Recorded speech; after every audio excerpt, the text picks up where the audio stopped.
Olá, eu sou o Maurício Spiandorello e você está assistindo o For Sales Carreiras.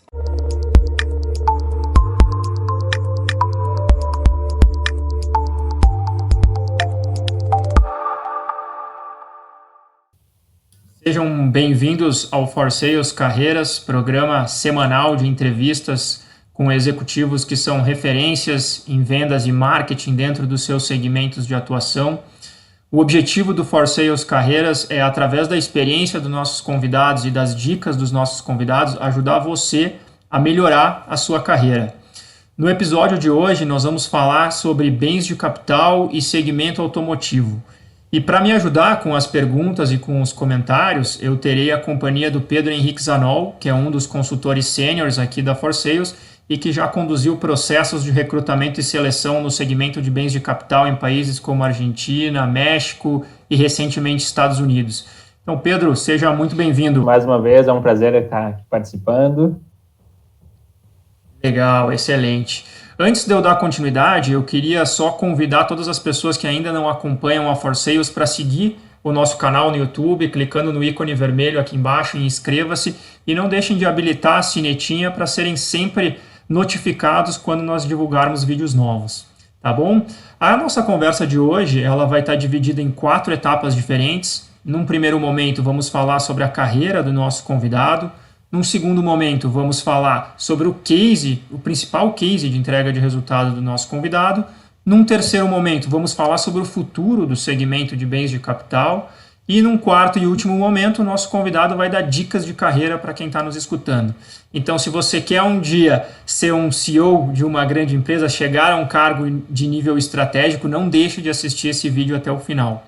O nosso convidado de hoje é o Kleber Soares de Carvalho, um executivo com mais de 25 anos de experiência em empresas de bem de capital e automotivo, passagens por empresas como Volvo, Fiat, JCB e atualmente Tracbel, onde ele ocupa a posição de CEO. Kleber, queria te agradecer por aceitar o nosso convite e pela tua disponibilidade de tempo para bater esse papo. Seja muito bem-vindo. É um prazer para mim poder dividir um pouco, né, para poder ajudar os demais colegas aí, né, se possível.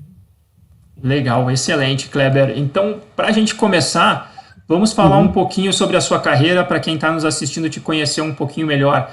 Conta para a gente um breve histórico profissional seu, de trás para frente, de onde você começou até os dias de hoje, nos falando das empresas por onde você passou, os cargos que exerceu. Bom, eu não vou conseguir falar tudo, mas assim, só para vocês entenderem, né, eu trabalho desde os 12 anos de idade, né, trabalho de dia, estudo à noite.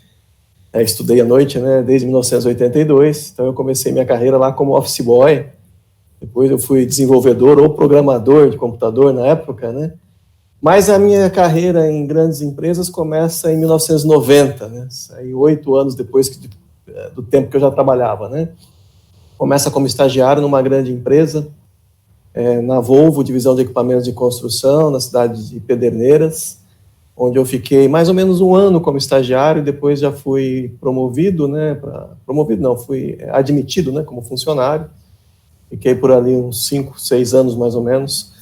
Depois eu participei de um processo na Fiat Automóveis. A Fiat Automóveis, ela tem diversos escritórios regionais no Brasil, e naquela época existia um escritório em Bauru, na cidade de Bauru.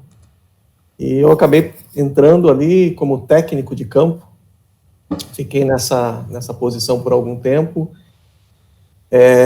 pouco tempo, na verdade, né? Depois eu fui para a área de treinamento, depois já fui para a área comercial, dentro da mesma empresa. A Fiat tinha um dinamismo muito grande para ascensão, mas no ano 2000 ela fechou esse escritório em Bauru e eu fui transferido para a cidade de Curitiba, onde eu fiquei mais 2 anos ainda nessa empresa, no ramo automotivo. Depois eu fui para o varejo, numa outra grande empresa do sul do Brasil, o Barigui, onde eu fui gestor de pós-vendas aí por quase 3 anos.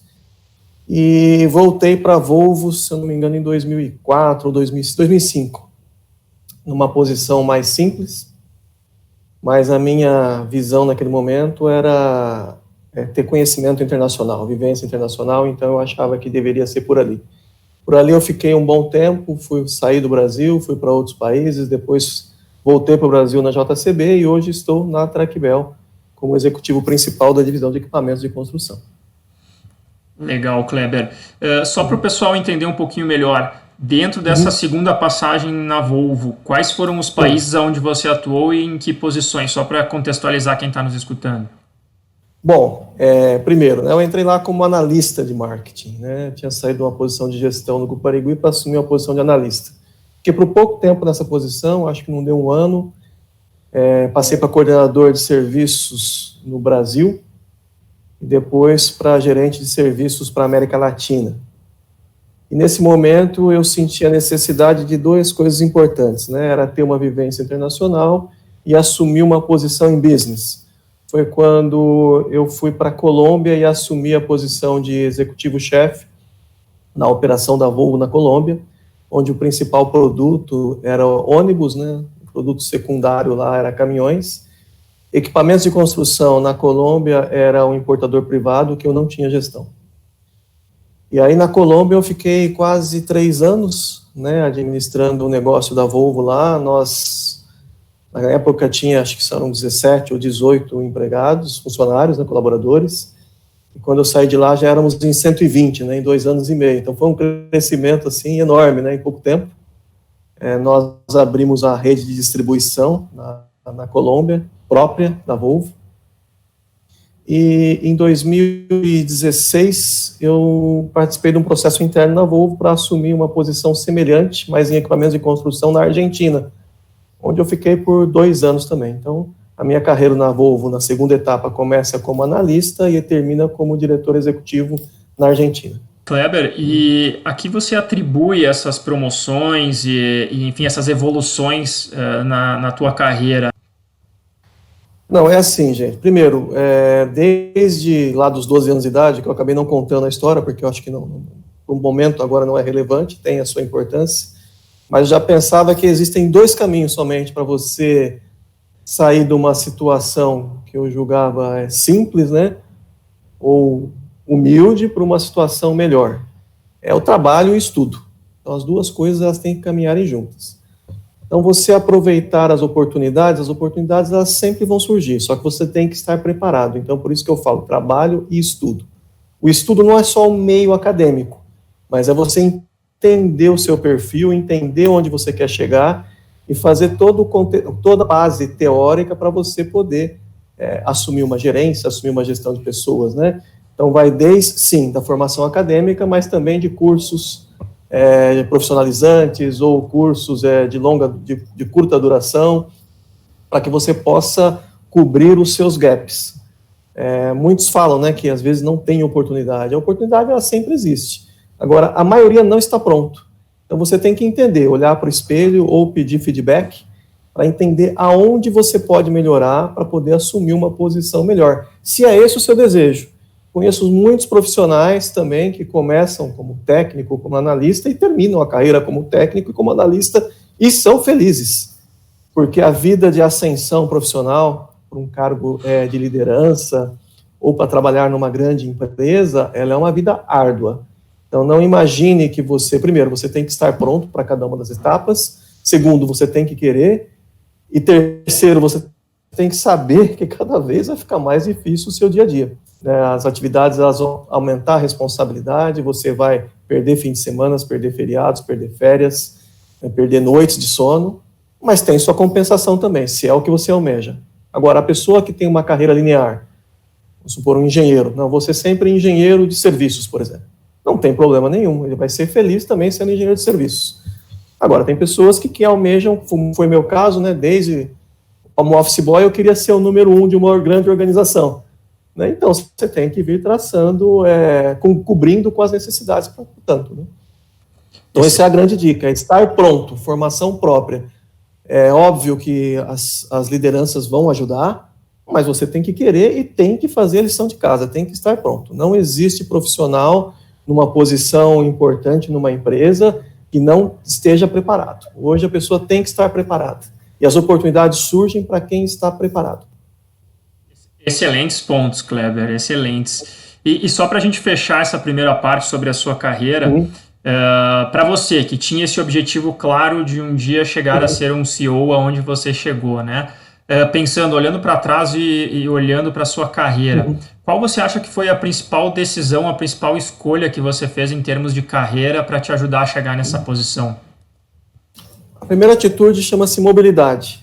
Não dá para você, como eu morava numa cidade pequena do interior de São Paulo, achar que dentro daquele ambiente você iria conseguir essa função. Não que não tivesse empresas, né? Existiam empresas na região, mas não às vezes da ambição que você tem, né? Então a primeira atitude é a mobilidade. A segunda é a humildade, é você entender o que você precisa.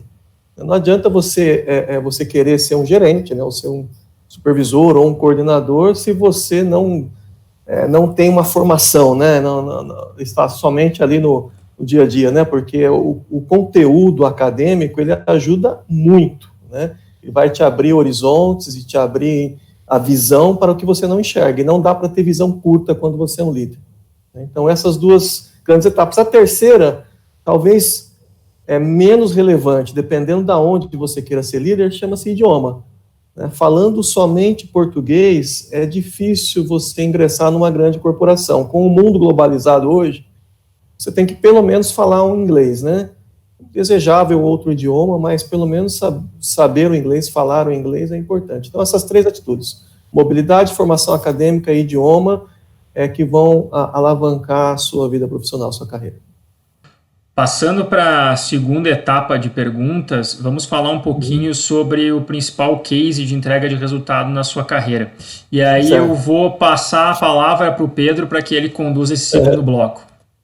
Kleber, eu queria entender contigo, então, obviamente você teve vários desafios na sua carreira e como você teve bastante estabilidade, também é um demonstrativo que você entregou resultados, mas se você pudesse escolher um momento de maior entrega de resultado, ou talvez o maior desafio que você conseguiu sobrepassar, qual que você elegeria? E se você puder contar um pouco mais dos detalhes desse desafio para nós? Vamos lá, eu vou escolher a Argentina, né? Foi um país que eu fiquei pouco tempo, fiquei 2 anos e alguma coisa lá, mas eu cheguei numa situação onde eu tinha passado, já conhecia muito bem, né? Até porque a gente é nativo e em grandes corporações por muito tempo, mas a cultura brasileira. Conheci também a cultura colombiana, foi uma grata surpresa, é um povo muito alegre, muito descontraído, né? Um povo respeitador, disciplinado também. E cheguei na Argentina. Na Argentina, a maior dificuldade, num primeiro momento, foi, primeiro, encontrar uma organização que estava numa situação bem complicada, estava no momento de saída de crise, então as pessoas estavam desanimadas. A cultura argentina também, ela é uma cultura um pouquinho mais social, né? As pessoas, elas têm um pouco de dificuldade de entregar uma segunda milha. Então, você chega num ambiente onde estava, como estava na Colômbia, né? Que também entreguei um resultado bacana lá, a gente teve um crescimento muito dinâmico lá na Colômbia, mas um ambiente que estava em dinamismo para um ambiente que estava parado, estacionado, então foi bem difícil. Mas a primeira coisa que eu prestei atenção, e aí todo profissional tem que saber disso, é a condição das pessoas. Quem vai fazer o seu sucesso não é você. Você sozinho, a pessoa, o líder sozinho, ele não consegue fazer nada. Ele precisa ter uma equipe motivada, pessoas motivadas, se possível um processo de mentoria também, para que ele possa suportar aquele momento. Então eu cheguei na Argentina, a organização estava num momento de depressão, né, digamos assim, já iniciando um processo de crescimento, mas as pessoas estavam altamente desmotivadas, né? Se a gente pegar um nível de satisfação, que a maioria das grandes empresas medem a satisfação dos colaboradores com a organização ou com a liderança, era um nível de 0 a 130. Era baixíssimo, era o nível mais baixo que eu já tinha visto em toda a minha vida profissional, né? Tinha acabado de sair o resultado dessa pesquisa de satisfação interna. Então, eu tive que trabalhar e comecei a entender, né? Primeiro, você considerar as pessoas, entender as pessoas, isso tem que acontecer rapidamente, porque a organização não dá muito tempo para você começar a gerar resultados. Você tem que entender isso também, mas você tem que ter um entendimento que se as pessoas não te apoiarem, o processo vai ser muito árduo e pode ser impossível. Uhum. Então, a organização, acho que tinha umas 60 ou 70 colaboradores. Eu fiz questão de ouvir um por um, num processo aí que demorou mais ou menos uns 10 dias. Entendi, mapeei toda essa situação que tinha das pessoas. Então, foi levar as pessoas para uma situação de um conforto maior ou de que tinha alguém preocupado com eles, foi o que ajudou. Então, nesse primeiro momento, primeiro mês e meio de Argentina, foi só para recuperar o moral da equipe, digamos assim, né? E aí foi, obviamente, que tudo acontece simultâneo, mas a segunda preocupação foi entender os resultados financeiros da empresa. Não eram bons naquela época, né? E a gente tinha todo um mercado para explorar que estava começando a crescer com a entrada do novo governo, que era o governo Macri. Bom, a gente fez todo o planejamento. O segundo tema importante também, além de motivar as pessoas, é o planejamento. Você sabe o que tem que fazer, só que você tem que planejar, porque nem tudo dá para ser feito no mesmo tempo. Então, a gente fez todo um planejamento baseado nas necessidades financeiras, nas necessidades da marca, nas necessidades de crescimento de mercado, né? E esse planejamento a gente começou a seguir com pequenos ajustes e fomos trabalhando, né? No final do primeiro ano, a gente estava numa situação de entregar um prejuízo depois de 10 anos da operação argentina, e a gente conseguiu entregar um break-even. Saímos aí de uma sombra, né, que poderia ter, e no segundo ano aí nós entregamos tudo, né? Foi resultado financeiro, a pesquisa de satisfação aconteceu depois no ciclo que eu estava lá, e a satisfação saiu de 30 para 94, né? Então a gente percebe que as pessoas motivadas entregam resultado e ficam felizes. A gente também deu um foco também na estrutura para que as pessoas trabalhassem. A estrutura ela estava bem precária devido ao grande período aí de crise que teve na época lá. Então, desde uma mesa adequada, um local adequado para as pessoas trabalharem, uma área onde privilegia segurança, privilegia higiene, né? Nós fornecemos tudo isso. E já indo para o terceiro ano, a gente conseguiu entregar o que parecia um sonho, né? E era a participação de mercado. Quando eu cheguei na Argentina, a participação de mercado era 5,5%, e quando eu saí já estava em 2 dígitos, né, indo para 10%. E qual que você destacaria que foi o grande aprendizado dessa experiência que você teve na Argentina, assim? Um highlight que você poderia destacar? Você tem que ser otimista, essa é a palavra, né? Se você for pessimista, ou alguns falam que são realistas, né? Ah, não, eu sou realista. O realismo não funciona, né? O que funciona é o otimismo. O realismo você pode guardar para você, mas para exprimir para os outros, para a equipe, para o time ou para a liderança, tem que ser o otimismo. Pessimismo a gente já tem muito, problemas tem em todo momento, e se o líder ainda fizer parte dessa parte negra mais existente do negócio, ele acaba destoando, né, na parte negativa. Então você tem que focar de forma otimista, ainda que os problemas sejam grandes. Então, esse caso da Argentina foi um caso, assim, claro, né, de entrega baseado em pessoas, planejamento e otimismo, né? Legal. Vamos pegar o gancho, então, e avançar aqui na temática e começar falando um pouquinho sobre o futuro do segmento, Kleber. Quais você acha que são as 3 principais transformações pelas quais o setor de bens de capital vai passar nos próximos anos? Na tua visão, quais são as 3 principais? Bom, eu acho que, inevitavelmente, o tema é locação, né, de equipamentos, é uma vertente, é uma realidade hoje, né? Quem vai jogar nesse segmento de locação ainda é uma dúvida. Se são fabricantes, se são distribuidores, ou se são empresas que já nasceram como locadoras, né, ou se são os 3 juntos, isso ainda é uma dúvida.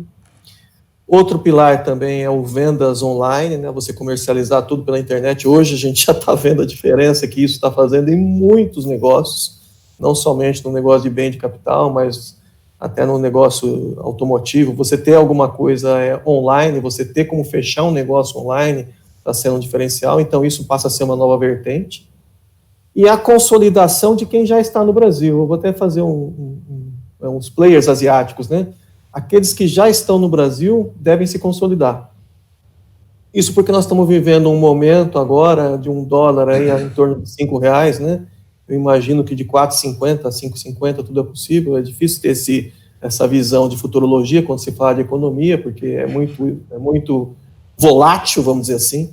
Mas eu acredito que o dólar não deve arrefecer mais a 3,30, 3,40. Então, isso traz uma competitividade para o Brasil, né? Então, os players asiáticos que já estão no Brasil com fábricas devem se consolidar. Então, no segmento de bens de capital é isso, né? Um fortalecimento da área de serviços através da locação, uma realização de negócios online, né? Ou seja, o canal online está mais presente do que nunca, e uma consolidação dos players que já se instalaram no Brasil, diria os asiáticos aí, se consolidando com plantas e produzindo no Brasil, para o Brasil. Talvez até para o mundo, né? Kleber, pegando um gancho no segundo tópico da sua resposta, a tecnologia, hoje eu vejo o exemplo da Tracbel, né? Já existe um e-commerce para o aftermarket, já existe um aplicativo de celular, mas não existe nenhuma iniciativa de venda de máquina para o consumidor final, né? A gente está muito voltado para o aftermarket quando a gente pensa em e-commerce e meio digital no segmento.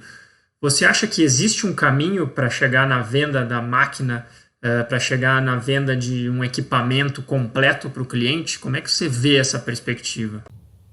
Nós temos aí uma série de clientes, muitos bem tradicionais, outros menos, né? Uma nova geração que está vindo, que está muito mais ligada do que acontece no smartphone, do que acontece na vida real, mas deve sim trazer, por exemplo, esse tempo atrás eu ajudei, a gente tem que jogar em todas as pontas, né? Nós vamos fazer a comercialização de um produto. O filho do proprietário da empresa, ele já sabia tudo sobre o produto. E onde ele buscou isso? Tudo na internet. Então, algumas fases do negócio hoje já são possíveis serem realizadas via internet, apesar do nosso e-commerce ainda não estar preparado para vender máquina, mas em curtíssimo prazo deve acontecer. Então, já existe uma vertente que busca muito mais informações, e está muito mais pronta através dessas informações, que veio de um smartphone ou de um microcomputador, através da internet, sedenta por fechar negócios também na internet. Eu vou dar um exemplo de uma grande empresa, não sei se eu posso citar o nome, mas, por exemplo, o Magalu, né, o Magazine Luiza como um todo. Aí. Ele sempre foi inovador, né? E, ao mesmo tempo, ele sempre teve uma presença física. E se você vai em qualquer cidade do interior de São Paulo, do interior do Brasil, você vai encontrar uma loja do Magazine Luiza ou Magalu presente ali, seja ela uma loja completa ou uma loja que, na verdade, ele está usando a internet para vender com alguns pouquíssimos produtos em estoque. Então, existe essa nova realidade hoje, que apesar da inovação, a presença física, ainda mais para os bens mais conservadores, ou para os clientes mais conservadores, ainda é uma realidade. Você saber que você tem uma presença de um pós-venda na região onde você atua é muito importante. Então, é um mix, né? Eu acredito, sim, na venda de produto pela internet. Isso vai acontecer no curtíssimo prazo. Nós estamos nos preparando para isso, a Tracbel. Já fazemos venda de peças, né, de reposição, também devemos fazer venda de pacotes de serviço também no nosso e-commerce, mas a venda de produto, eu acredito que ela possa ser concluída em pouco tempo via internet, mas a presença física ainda é importante, mas não uma presença suntuosa, uma presença básica, sabe? O que o cliente de bem de capital ou o cliente do setor automotivo quer hoje é uma atenção, ele saber que ele pode contar num raio, aí vamos pensar aí de 50, 60 quilômetros, uma presença física ou um técnico residente, alguma coisa que possa resolver o problema que inevitavelmente vai acontecer independente da qualidade do produto, né? Seja uma manutenção preventiva ou seja uma manutenção corretiva. A gente não pode ter como é que a gente pode dizer? A utopia de achar que os produtos vão ser tão bons que não vão precisar de manutenção. Isso não vai acontecer. Então, essa conjunção entre o que é real e o que é virtual, ele deve estar muito mais próximo, né, do que a gente imagina, com um crescimento muito forte do braço virtual, sem perder a presença física, que acaba consolidando grande parte dos negócios ainda, quando a gente fala em bens de capital. Legal. E ainda dentro dessa temática de futuro do segmento, Kleber, como você acredita que o segmento vai estar daqui 5, 10 anos? Você acha que ele vai estar mais concentrado, mais diluído? Quais produtos têm uma tendência a crescer demanda? Quais produtos têm uma tendência a diminuir demanda? A gente vê, né, nesse mercado, até 2010 o Brasil, antes do boom, né, da construção, o Brasil tinha pouquíssimos players de linha amarela e linha verde. Depois disso surgiu um monte de asiático, né? E aí veio esse período conturbado. A gente vê hoje produtos de linha amarela sendo vendidos no segmento agrícola, então tem uma mistura aí, né? Então eu queria entender de você como que você acha que esse quebra-cabeça vai ser montado aí daqui para frente. Bom, primeiro na distribuição, com relação aos fabricantes, né, eu acredito que as grandes marcas elas vão ter alguns parceiros, não vai ser aquela, digamos assim, aquela enxurrada que teve aí na metade do século, entre o ano 2000 e o ano 2010, né, que teve uma entrada enorme de diversos players, devem se consolidar aí os asiáticos em 3 ou 4, juntando com os outros tradicionais aí, talvez 8, 10 players em linha amarela aí no mercado fortes, né? Mas falando de distribuição, eu acredito na concentração, né? Esse movimento a gente já viu no mercado automotivo, né? A gente tem grandes grupos no Brasil hoje, muito difícil você ver uma concessionária numa cidade de 100, 150 mil habitantes sobreviver, né? Então, essas consolidações do segmento automotivo, elas aconteceram e estão acontecendo. No segmento de equipamentos e agrícola também, vamos tentar falar um pouco de agrícola, também deve acontecer essa consolidação da distribuição, onde isso não implica, não quer dizer que vai ter, por exemplo, só uma grande unidade numa grande cidade da região centro-oeste, vamos supor, eu estou atendendo desde Cuiabá. Não. Você vai continuar tendo a necessidade de capilarização, num modelo mais simples. Em cidades menores, onde a logística não ajude, talvez uma presença de peças e serviços, né?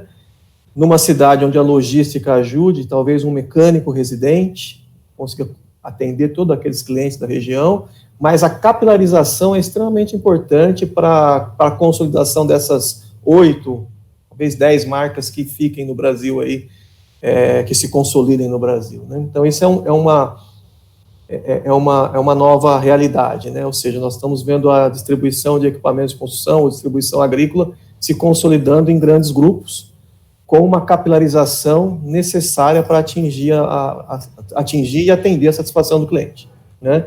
Uma outra tendência também para esse segmento, que eu volto a dizer, não sabemos se vão ser as montadoras, ou os distribuidores, ou empresas próprias, é a locação, né? Em um ambiente mais conturbado, talvez seja muito mais fácil ou muito mais cômodo você alugar um equipamento, né? Aquela locação que a gente chama de spot, ou seja, para 1 ou 2 dias, essa vai continuar do jeito que está, pequena e retraída. Mas a locação por um médio prazo ou por longo prazo deve ser uma nova vertente, né? Isso a gente não sabe se vão ser os distribuidores juntos com os fabricantes, ou só os fabricantes, né? Ou as empresas que já estão especializadas, ou essas empresas juntamente com o funding, né, com o banco aí. A gente não tem uma consolidação disso, mas isso também é um caminho sem volta, né? Ô, Kleber, e outro... aí... Opa, perdão, conclui, por favor.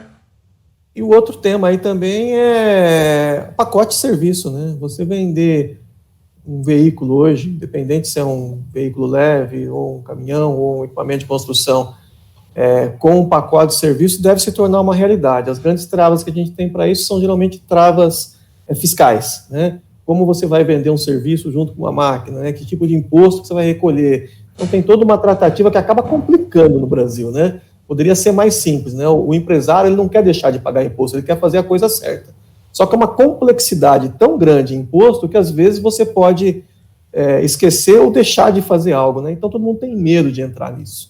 Mas talvez com as a reforma fiscal prevista pelo governo, pode facilitar aí essa conjunção entre produto e serviço, né, numa única venda, ou seja, independente se o cliente alugou ou se o cliente comprou um bem, ele comprou o bem e o serviço junto. Perfeito. Bem? Kleber, com relação ao segundo tópico que você comentou, que eu achei bastante interessante, fiquei curioso e me permito aqui tentar aprofundar isso, tá? Você falou bastante desse aluguel por um prazo maior do que é feito hoje. E hoje nós temos basicamente um canal de rental e o canal de venda de equipamento novo. Para essa venda com um ciclo de duração maior, você vê o surgimento de um novo canal ou você vê o canal de venda de máquinas novas se adequando para fazer esse aluguel, esse rental por mais tempo? Eu vejo, inclusive na prática, né, eu tenho visto a área de vendas utilizando de parceiros, né, isso que eu disse, bancos, para fazer esse rental. Eu acredito muito nesse modelo, né? Ou seja, você consegue colocar um produto, às vezes com uma margem igual, menor às vezes, mas você sem ter o risco financeiro que representa um negócio de rental, né? Uma empresa especialista, né, em rental, que é o banco, tendo lá o residual como parte do processo de ganho, fazer a gestão dessa parte financeira. Esse eu acho que é um modelo mais adequado para a estrutura que a maioria dos distribuidores tem hoje. Tem grandes distribuidores que estão investindo, né, no rental de longo prazo através de frota própria, né? Só que isso demanda capital, né, demanda um investimento muito alto que talvez não seja o momento agora. Mas arrumar parceiros para isso é importante. Talvez até, num curto prazo, o banco das próprias montadoras também estarem fomentando isso e acreditando que o residual é capaz de suprir, além de uma taxa de retorno bacana no capital investido, também um ganho significante. Para isso, o equipamento de construção tem que estar bem mantido, né? Então, esse pilar de manutenção ele é extremamente importante. Bacana. Para você oferecer algo que seja apetitoso para que o sistema financeiro apoie nessas aquisições. Perfeito, Kleber. Excelente. Bom, para a gente avançar, eu vou encaminhar aqui a nossa conversa para o quarto e último bloco, onde a gente vai passar dicas de carreira para quem está nos escutando e nos vendo, né? A gente dividiu aqui o bloco de perguntas em 3 pilares diferentes. Um primeiro pilar falando de aprendizados, um segundo pilar falando de desenvolvimento e um terceiro pilar falando de gestão de pessoas. Pedro, vou deixar que você faça as perguntas do primeiro pilar. Bom, Kleber, eu queria entender, então, qual que você considera o grande aprendizado aí da sua carreira, e vamos falar de um aprendizado com dor. Qual que você considera aí o maior erro que você cometeu e o que você teria feito diferente? É óbvio que você tem que mitigar, porque o erro é uma coisa dolorosa, como você disse, ninguém quer errar. Mas eu diria para você que não teve um erro só, tiveram vários, mas o que eu mais me arrependo foi quando eu recusei um desafio. Por exemplo, quando eu tinha lá 18 anos de idade, eu estava no interior de São Paulo, ainda estava com medo de sair de casa, né? Eu não tinha na minha cabeça a mobilidade pronta, que eu fui ter só depois que eu casei. Mas eu tive uma oportunidade para ir para uma região que estava em franco crescimento, que era o Mato Grosso, né? Uma oportunidade excelente, e não fui. Assim, e hoje eu me arrependo, né? E teve outras também, que eu não fui e me arrependo. Então, eu me arrependo de não ter aceitado um desafio. Então, os maiores erros que os profissionais cometem hoje é ficar parado, né, esperando que alguém vai fazer a sua carreira. Não é assim. Quem faz a carreira é o profissional. Você não vai ser o fulano da General Motors, o fulano da Fiat, o Beltrano da Volvo. Você vai ser você e seu sobrenome. Essa é a sua carreira. Óbvio que você tem que entregar resultado, tem que ter estabilidade, mas o maior erro é ficar parado achando que alguém vai gerir a sua carreira. Esse é o maior erro que o profissional comete hoje em dia. Vamos avançar aqui então para o próximo pilar, onde a gente fala de desenvolvimento, e eu vou fazer 2 perguntas numa só, Kleber. Para quem está nos assistindo e um dia quer chegar a uma posição de CEO ou quer crescer no segmento de bens de capital, que curso você recomendaria que essas pessoas fizessem? E, além disso, que 3 livros você leu e que te impulsionou na carreira e que você indicaria para quem está nos assistindo? Bom, sobre o tema de recomendação, né, de que curso ou que tipo de treinamento fazer, o primeiro que eu vejo que falta muito, que às vezes as pessoas falam que é um dom, né? A liderança não é um dom, é algo que você desenvolve. Quem nasce líder? Às vezes tem lá uma vertente ou alguém da família que puxou mais e que você acaba se destacando, mas é uma coisa que você constrói. Então, todo treinamento que você tiver, se você quer ser um gestor, quer ser um líder sobre liderança, é bem-vindo. Formação de equipes, por consequência, né? Porque, como eu disse, quem faz o resultado não é você, é a sua equipe. Né? Você tem que saber orquestrar essa equipe. Né? A gente tem diversos casos aí, né? Por exemplo, uma orquestra. Quem faz a orquestra é o maestro, mas ele não toca, né? Provavelmente ele toca algum instrumento, né? Tem o conhecimento, né? Mas é a equipe que faz o som, né? E tudo que você puder ler, porque o pessoal hoje tem muito uma vertente de marketing, venda, comercial, isso é importantíssimo, né? Ninguém vive sem venda no mercado, no ambiente capitalista. Mas o que te garante no momento de crise é o conhecimento financeiro. Então, tudo que você pudesse aprofundar em termos de análise financeira é importante também. Então, essas 3 coisas aí, liderança, formação de equipe e análise financeira são bons treinamentos para você desenvolver. A não ser que você já tenha uma formação acadêmica na área, aí você vai fazer marketing também, né? Okay? Com relação a livros, eu li muitos, né? Inclusive, em 2013, eu fiz um mestrado e a leitura passou a ser básico, né?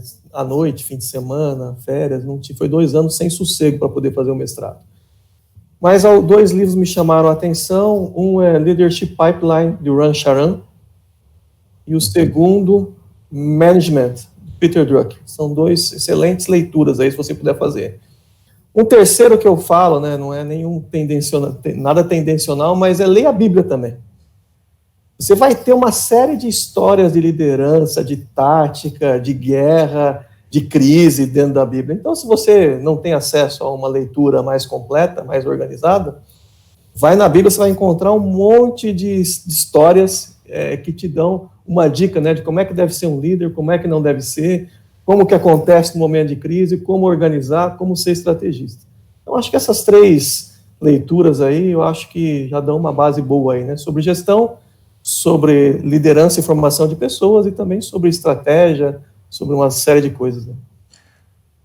Antes de passar a palavra para o Pedro dar continuidade, eu vou só avisar o pessoal que está nos assistindo que a gente vai deixar nos comentários aqui embaixo o nome dos livros citados pelo Kleber para quem quiser procurar os livros, tá bom? Pedro, pode dar continuidade aí. Legal. Eu acho que também o desafio de todo gestor, acho que você trouxe isso já de uma maneira bastante consistente, são as pessoas, né? E eu queria entender com você, o que você avalia quando está contratando profissional, os candidatos que estão aplicando para os postos. Vamos falar hoje, no nível que você está, para postos de gerência aí abaixo de você. O perfil comportamental. O perfil técnico, ele pode até ser raso ou razoável, né? Óbvio que para qualquer função a pessoa tem que ter conhecimento, né? Eu vou contratar um analista de sistema, ele tem que ter conhecimento de sistemas, né? Eu vou contratar um consultor de vendas, ele tem que ter conhecimento do produto. Agora, se o perfil comportamental não for o mais adequado, é muito difícil você conseguir reverter isso. Então, sempre eu olho o perfil comportamental acreditando que o desenvolvimento a gente pode propor ou pode fazer, ou se a pessoa tiver vontade, ela vai conseguir desenvolver a parte técnica, né? Então, se eu tiver que escolher entre um técnico excelente, mas que não saiba se relacionar com pessoas, né, que tem alguma debilidade comportamental, e entre um que tem um relacionamento bom, né, que saiba lidar e tenha um perfil técnico por questão de experiência baixo ainda, eu vou escolher o que tem o melhor perfil comportamental, sem sombra de dúvida. E se a gente falasse, você trouxe o elemento comportamental, de atitudes, qual que você considera as atitudes cruciais, assim, de um profissional que entrega resultado e que você também viu na sua experiência profissional? Disciplina e organização.